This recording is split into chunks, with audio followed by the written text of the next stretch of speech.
Good day, ladies and gentlemen, welcome back to the OffGridEnclave. In this video, that is part of the do-it-yourself body armor series, we will be looking at one of my helmets and the process to get it built.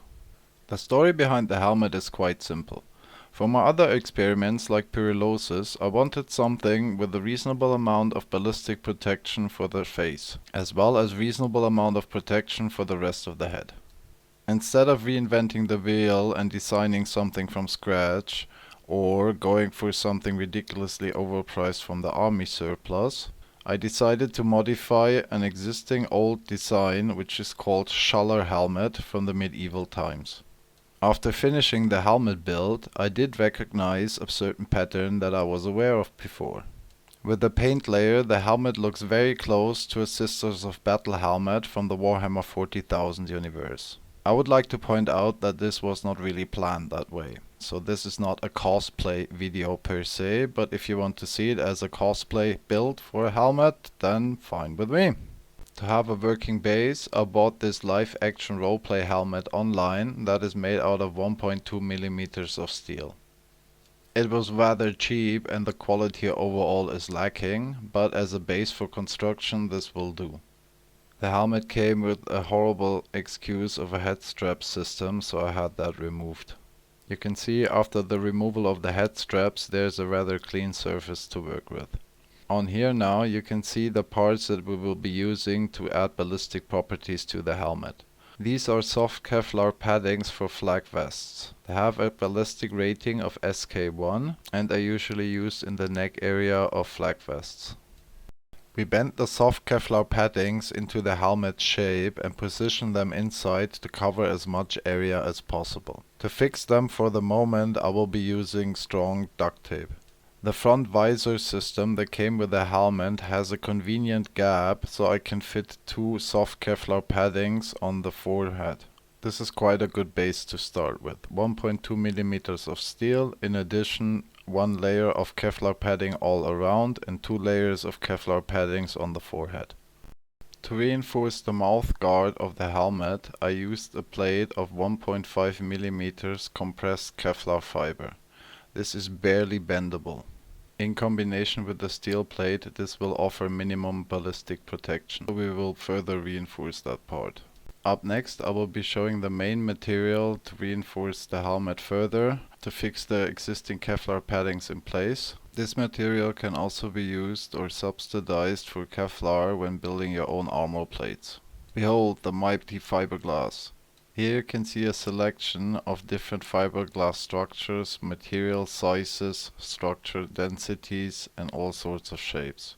When combined with epoxy, hard pressed and properly hardened, fiberglass makes a very durable composite. 3 days later. I placed 2 layers of fiberglass mats on the inside of the helmet to make sure the Kevlar paddings are held firmly in place. Additionally, I added about 40 layers of fiberglass mat in the weak spots between the Kevlar paddings. Soaked it all in liquid epoxy, applied pressure and let it sit for about 3 days. On the outside I used 4 layers of fiberglass mat to connect the visor and the helmet. With the first steps now being done and the visor and the helmet also being firmly connected, it is now time to start placing a lot of markings where I want to have additional armor reinforcements. With that I will shut up for a minute and show the work in progress so far.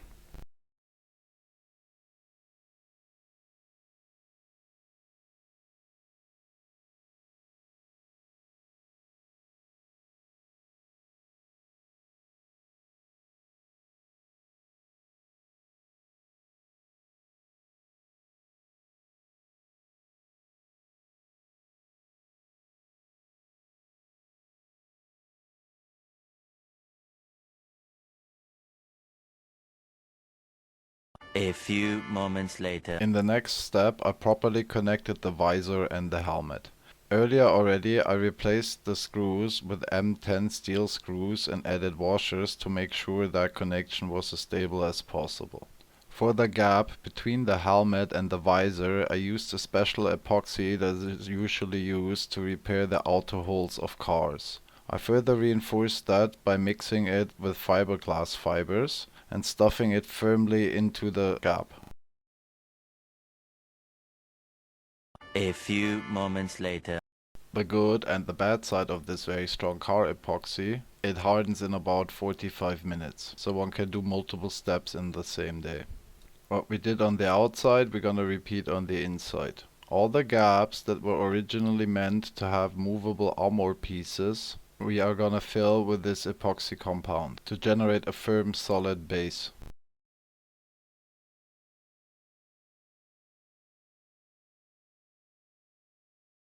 Six and a half hours later. After filling all the gaps on the inside and the outside and making sure the connections between all the moving parts are solid, we also added the Kevlar plate for the front guard. The stability factor aside, we also used the car epoxy to give the helmet a rough shape and take the edges off the connection part. I will give you an overview how the work in progress looks after this step.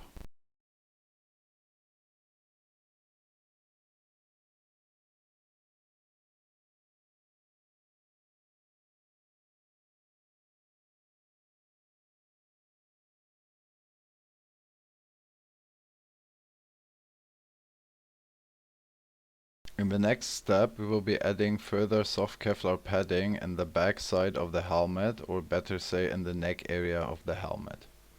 The soft Kevlar padding is fixed with small duct tape strips.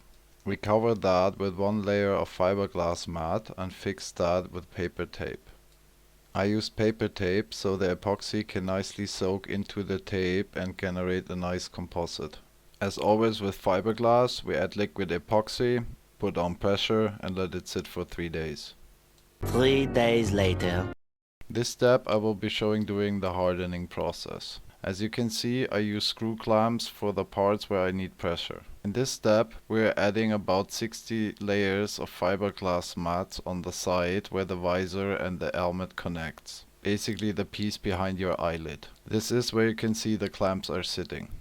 Additionally, we added about 8 layers of woven fiberglass band to the mouth guard. These do not only further reinforce the mouth guard, but extend all the way to the back of the helmet. Not only does this add ballistic properties to the side of the helmet, but it also further reinforces the connection between the visor and the helmet. 3 days later. Letting the helmet sit for 3 days so the epoxy can harden, I can now give you guys an overview how it looks in this stage of the process. The inside of the helmet is a nice solid compound structure.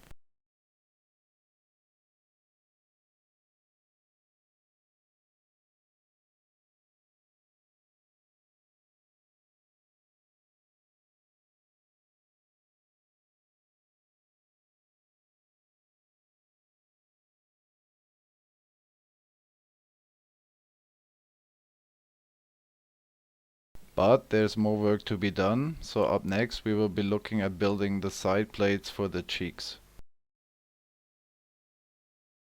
A few moments later.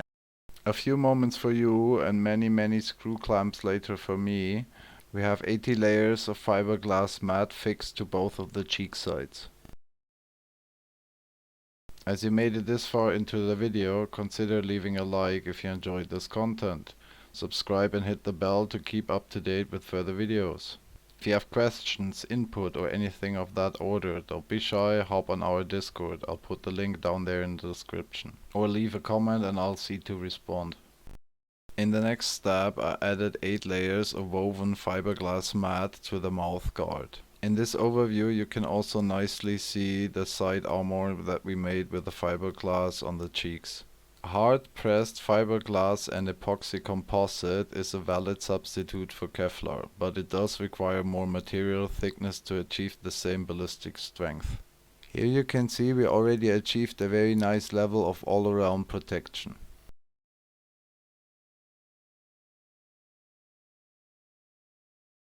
A few moments later. To smoothen the corners I used car epoxy in the next step. That also fills any gaps and imbalances in the material. To generate a smooth finish I used sandpaper and went over all the surfaces and especially the connection parts.